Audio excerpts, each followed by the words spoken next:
Hello students. Yesterday we have seen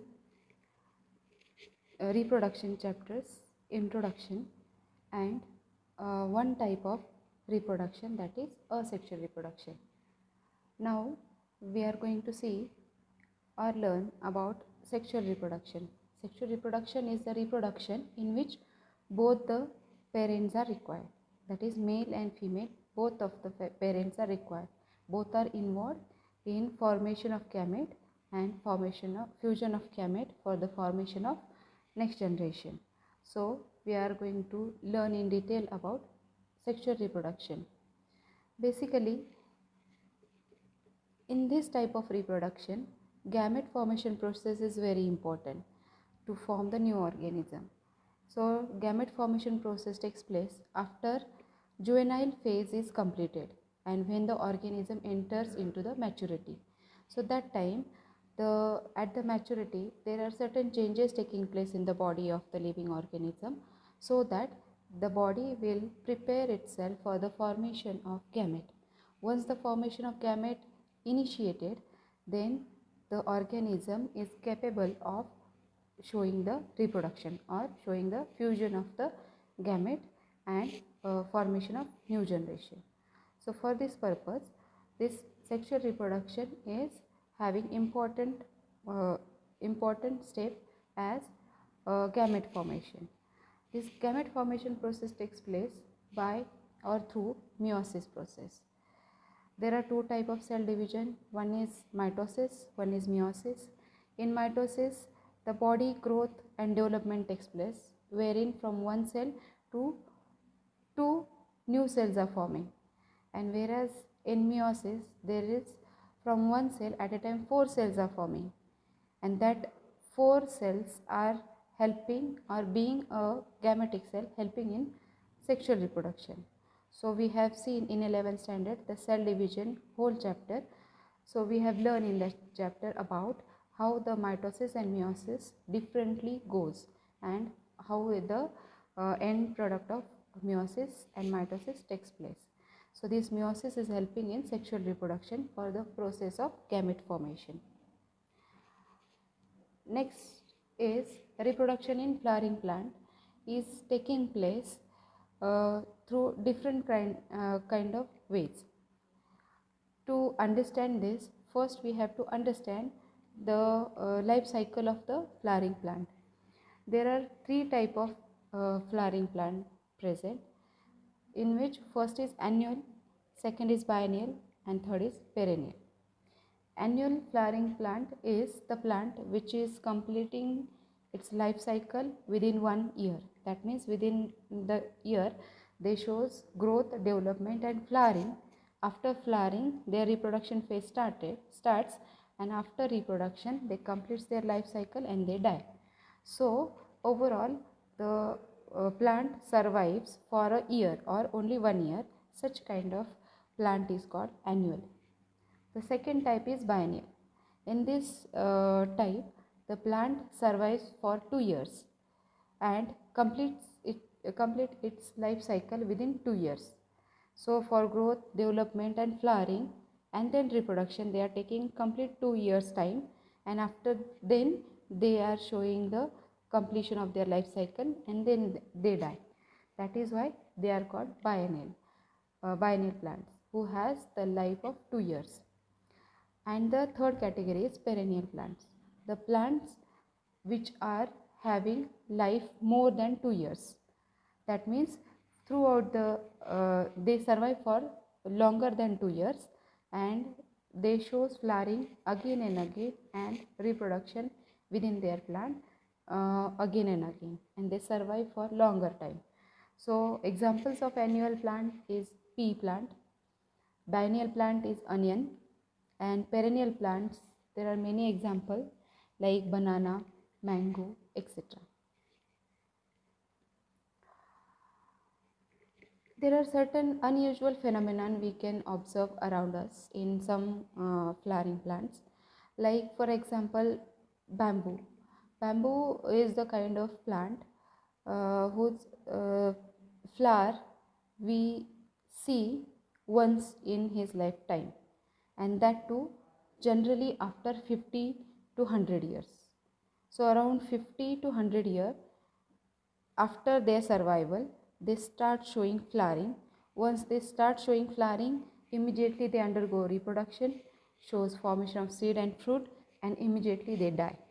So showing flowering to the bamboo plant, that means they will be soon completing their life cycle and they will die. And they take 50 years time to start flowering. In some cases it is more than 50 years. So on an average it is seen that 50 to 100 years time some of them are taking for showing flowering. Next unique example is of Strobilanthes kunthiana. This plant is also called as Nila Kuranji. This plant shows flowering once in 12 years.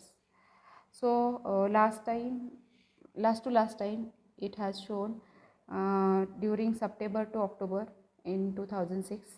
Thereafter during September to October in 2018, that means the recent last year, and now it will again show the flowering after 12 years. So like that way, every after 12 years this Nila Kuranji plant is showing flowering, and it takes 12 years of time for showing flowering and showing its reproduction.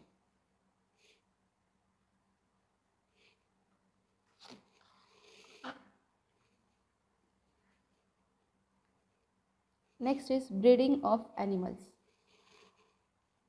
Breeding of animal is divided into two types. Some animals are seasonal breeder, some animals are continuous breeder.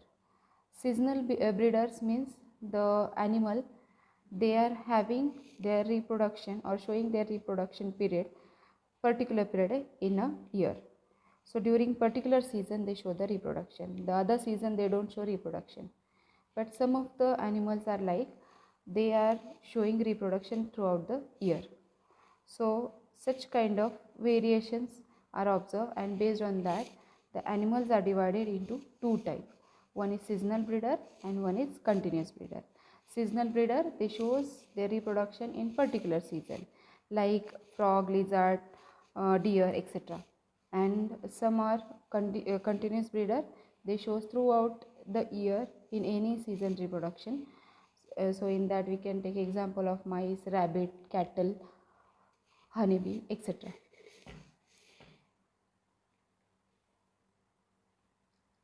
Now the animals, those are showing sexual reproduction, they are having during their reproduction certain kind of changes internally in their body. So especially in case of female, so they follow certain changes cyclically. Cyclically means the changes are continuously taking place after some time, after some period of time. So there are two type of cyclical changes in two different type of animals, categories of animal. One is estrous cycle and one is menstrual cycle. Estrous cycle means it is shown in non-primate like cow, sheep, dog and tiger, and the other cycle is menstrual cycle. It is seen in primate animals. So it is observed in monkey, apes and humans.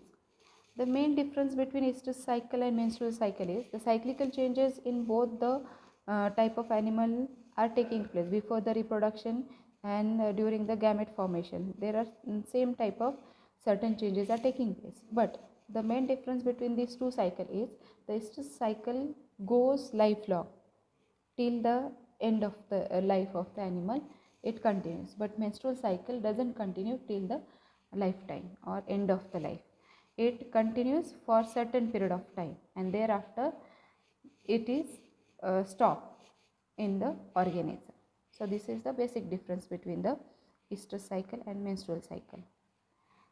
Next, about the sexual reproduction and its event. There are three different type of events are taking place in sexual reproduction. Mainly, first is pre-fertilization, second is fertilization, and third is post-fertilization. Basically, pre-fertilization is the first step after when the organism starts the reproduction. From that time, the pre-fertilization initiates. This stage includes the gamete formation process. So certain changes are taking place like hormonal synthesis, which will be stimulating synthesis of gamete, and the gamete become mature. So these are the all changes taking place in pre-fertilization phase. Next comes is fertilization, and thereafter it is followed by post fertilization. One by one we are going to learn in detail. So first we will see pre-fertilization. Again, pre-fertilization includes two events. One is gametogenesis and second is gamete transfer. Gametogenesis means formation of gamete, and gamete transfer means the synthesized gamete will be transferred from male gamete to female gamete. First we will focus on the gametogenesis. Gametogenesis is the process of formation of male and female gamete respectively in their bodies. So female is responsible for synthesis of female gamete, male is responsible for synthesis of male gamete. There are two categories of sexually reproducing organism. One is homogametes or isogametes. In that the two gametes are seen similar, they are appearing similar morphologically, they are appearing same. So we cannot separate them as male or female, or we cannot identify it separately as male and female differently as they look alike. So both of them appear same, but still they are from the different parent, male and female. So these gametes appearing same, that is why they are called homogametes. And heterogametes are the gamete respectively from male and female, they are synthesized and they are appearing morphologically different. So we can identify male and female differently, they don't look alike. So we can morphologically identify them differently, they are distinct or different from each other. Male gamete is called antherozoids in plant, or in case of animal they are called sperm, and female gamete in case of sexually reproducing organism it is called egg or ovum. So there are two type of different categories of gamete formation or gametes type. Sexuality in organisms. Sexuality in organism means how they are showing their reproduction, means basically they are having different kind of gamete synthesized, whether those gametes are synthesized in different bodies or in the same body is called sexuality of the organism.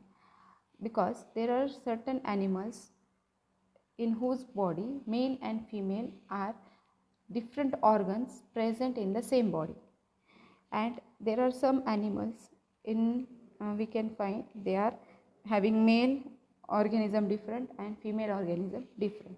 So such differences we are going to learn.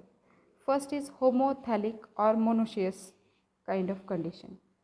Homothalic or monoecious condition means the plant is having both male and female gamete present in the same plant. So they are called homothalic or monoecious. Second is heterothalic or dioecious condition, in which plant with the male gamete is different and plant with the female gamete is different. So they are called heterothalic or dioecious. Staminate plant is the plant which is specially called as male flower, which is bearing the male gamete, that means stamens. And pistillate condition is the condition in which the female flower bears female gametes, that is stamens, female gametes. Next is monoecious condition. Monoecious condition in which the male and female gametes are present in the same individual. For example, cucurbits and coconut. Dioecious condition is the condition in which both male and female are separately present. That is, example is papaya or date. Diversity of sexuality in organism. We find there are different examples you can see on the screen, like earthworm, cockroach, Cara, then Markensia, sweet potato. These are the 4-5 examples given. In that, earthworm is a monoecious kind of animal in which male and female reproductive organs are different, but they are present in the same body. Whereas cockroach is the animal who has male body different, female body different. So male gamete develops into the male body where male gamete synthesizing organs are present, and female gamete synthesizing organs are present in female body. If we take example of the plant, Cara is a kind of algae which is having a male and female gamete synthesizing organ present separately on the same plant. Whereas the Markensia is the kind of plant in which you can find male and female bodies are different. They are having thalloid body or thallus-like body, so their thallus-like bodies are different. Male thallus is different, female thallus is different. In sweet potato, male and female gametes are synthesized in the same flower, so it is a bisexual flower. Cell division during the gamete formation. As we have discussed before, cell division plays a very important role. Mitosis and meiosis, these are the two types of cell division. In some plants or in some organism, we can see mitosis, which is responsible for the growth. In some organism, mitosis is the cell division which is helping for the reproduction also. Like Monera, fungi, algae, bryophyte. As they are haploid organism, they are showing reproduction or gamete formation through mitotic cell division. Next, some other type of organisms, they show gamete formation process by meiosis. So parental body of the organisms like Pteridophyta, Gymnosperm, Angiosperm, and most animal including human being, they are having the diploid cells in their body, and they show gamete formation process through meiotic cell division. So they show meiosis as their cell division process for the gamete formation. In diploid organisms, specialized cells are called which is responsible for gamete formation and which is undergoing meiosis. They are called meiocytes. That means the cells which are basically giving rise to gamete through the meiosis process, they are called meiocytes. Next step is after gamete formation is gamete transfer. In pre-fertilization step, there are two steps. First we have seen gamete formation. Now after the gamete is synthesized or formed, now gamete transfer is very important. So then they will reach to the other gamete and fuse with it to complete the sexual reproduction. So gamete transfer is important. In majority of organism, male is motile. Motile means which can move or can have mobility. So this is majority of organism showing characteristic feature that male gamete has mobility or they are motile, and female gametes are stationary. They are stable, they don't move. Male moves from their body or their part from where they have originated, and they go and fuse to the female body or female gamete. There are some exceptions also to this. Few fungi and algae, they have both male and female motile. Both are motile, and both from their original place from where they have originated will start moving to the to meet the other, and both of them will start their journey and meet some other place where they are not close to the either of the parent. A medium is required through which the male gamete move. That is why in case of algae, bryophytes and pteridophytes, water is the medium.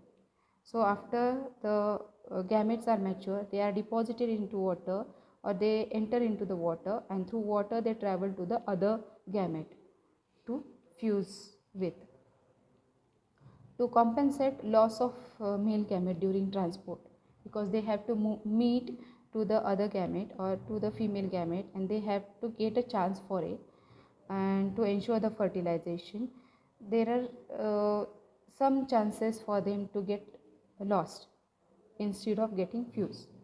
So in such condition, to compensate the loss, male gamete synthesis is on the larger scale compared to the female gamete synthesis, because chances of mating to female gamete by the male gamete is very less. That is why the synthesis of male gamete is taking place on large scale. Next step is pollination. Pollination is the process in which pollen grain, especially in case of plant, the male gamete is called pollen grain. So transfer of pollen grain from flower, from anther. Anther is the male gametic part where the pollen grains are synthesizing. After the synthesis of pollen grain, male gamete transfer from anther to stigma. Stigma is the female gametic part from where the pollen grain will get the entry to move towards the egg cell. So pollination is very important process for the reproduction or fertilization. So first step for the fertilization is, after the gamete is mature, it should reach to the female gamete, and for that the pollination in case of plant is very important. There are two types of pollination: self pollination and cross pollination. The plants, those who are bisexual flower or bisexual plants, in whose flower both the male and female gamete are present, they matures simultaneously. In such kind of plant, self pollination is most probably happening, so that male gamete travels from their own flower stamen to the stigma of the same flower. It is called self pollination. When the cross pollination takes place, at that time pollen grain travels from anther of the one flower to the stigma of the other flower. So for this purpose, there may be a condition that flower is unisexual, that means only male or female is present, or the second condition is the maturity difference. When the male is mature, female is not mature. When female is mature, male is not mature. So because of this reason, there may be a chance of having a cross pollination to ensure the fertilization. So for this purpose, the cross pollination is one of the method followed by some of the plant. Pollen grain germinates on the stigma. Stigma is the part of the female gamete where the pollen grain gets stick, and from where they start their journey to move towards the egg cell. So for moving towards the egg cell, stigma is the portion from where the pollen grain gets entering. So once the pollen grain gets stick to the stigma, from there they start forming a tube like structure which is called pollen tube, and through that tube like structure the male nucleus will travel through the pollen tube to reach to the female gamete.